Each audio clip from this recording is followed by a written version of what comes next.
이렇게 힘들게 폐업보상 대상으로 인정받아서 폐업보상금을 받으신 분들이 조심하셔야 할 사항이 있는데요. 바로 폐업보상금의 입니다.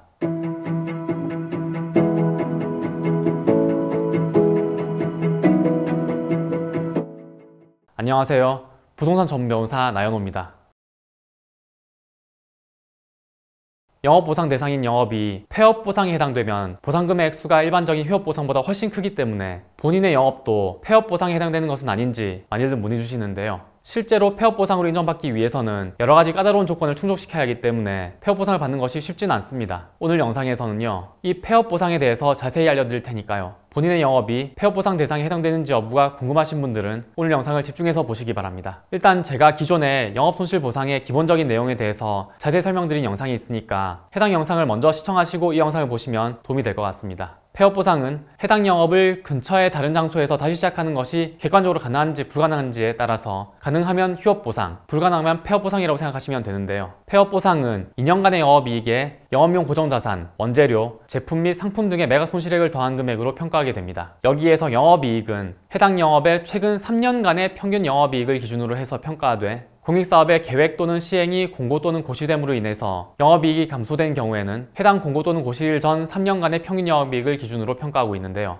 이 경우 개인 영업으로서 최근 3년간의 평균 영업이익이 토지보상법에서 정한 방식으로 계산한 일정 금액에 미달하는 경우에는 해당 금액을 최근 3년간의 평균 영업이익으로 보고 있습니다. 휴업보상과 비교할 때 휴업보상은 특수한 사정이 없다면 4개월간의 영업이익만 인정되지만 폐업보상은 방금 말씀드린 것처럼 2년간의 영업이익이 인정되기 때문에 폐업보상의 액수가 휴업보상의 액수보다 훨씬 크다는 사실을 알 수 있습니다. 폐업보상에서 가장 중요한 것은 결국 해당 영업이 폐업보상 대상에 해당되는지 여부입니다. 토지보상법 시행규칙은 공익사업의 시행으로 인한 폐업을 3가지 경우로 규정하고 있는데요. 폐업보상이 이루어져야 한다고 주장하는 분들께서는 본인의 영업이 지금부터 말씀드리는 3가지 요건 중에서 어느 하나에는 해당한다는 점을 입증하셔야 합니다. 첫 번째는 이전할 배우지가 상실되는 경우로서 영업장소 또는 배우지의 특수성으로 인해서 당해 영업장소가 소재하고 있는 시군구 또는 인접하고 있는 시군구의 지역 내 다른 장소로 이전하여서는 당해 영업을 할 수 없는 경우입니다. 예를 들어서 댐 사업 등과 같이 대규모 공익사업으로 인해서 인근의 배우지 자체가 상실되는 바람에 기존 영업을 인근 지역으로 이전한다고 해도 종전과 같은 영업을 할 수 없는 경우가 여기에 해당된다고 할 수 있습니다.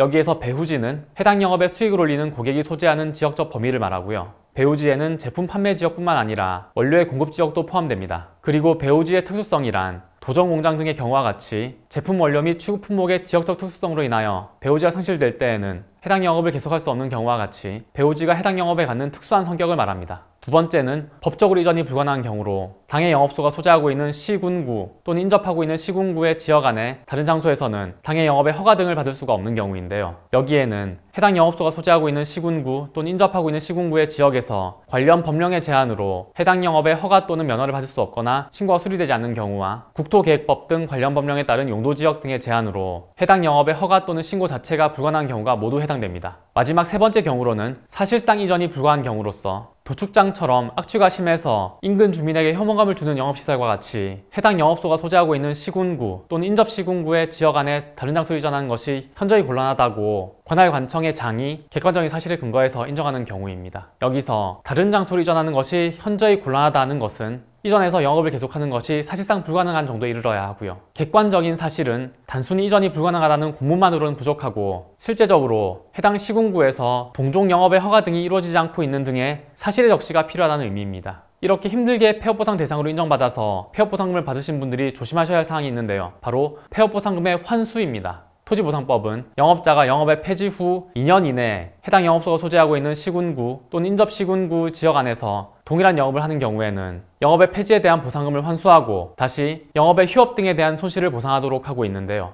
쉽게 말해서 폐업보상을 받은 사람이 곧바로 인근에서 기존 영업과 동일한 영업을 하고 있다면 해당 영업은 폐업보상 대상이 아니라 휴업보상 대상이라는 사실이 입증된 것이나 마찬가지이기 때문에 기존에 지급했던 폐업보상금을 돌려받고 원래 지급했어야 할 휴업보상금을 다시 지급한다는 취지입니다. 지금까지 폐업보상에 대해서 자세히 알려드렸는데요. 앞에서 보셨듯이 폐업보상은 그 요건에 해당되는지 여부를 정하는 규정이 추상적이고 까다로운 편입니다. 그리고 본인이 먼저 적극적으로 주장하지 않는다면 사업시행자는 휴업보상만 인정하기 때문에 폐업보상을 받고자 하시는 분들은 본인의 영업이 폐업보상 대상이라는 사실을 스스로 입증하셔야 한다는 어려움이 있습니다. 그리고 보통 토지 소유자는 본인 소유 토지의 대략적인 가치를 쉽게 추정할 수 있지만 영업보상금은 감을 잡는 것조차도 어렵기 때문에 이 영업보상금은 다른 어떤 보상금보다도 전문가의 도움이 절실하게 필요한 영역입니다. 저는 감정평가사이자 부동산 전문변호사로서 토지 보상은 물론 영업보상에 관해서도 풍부한 경험을 보유하고 있으니까요. 궁금한 점이 생기시면 주저하지 말고 연락 주시기 바랍니다. 오늘 영상 여기까지고요. 다음에도 좋은 주제로 찾아뵙겠습니다. 감사합니다.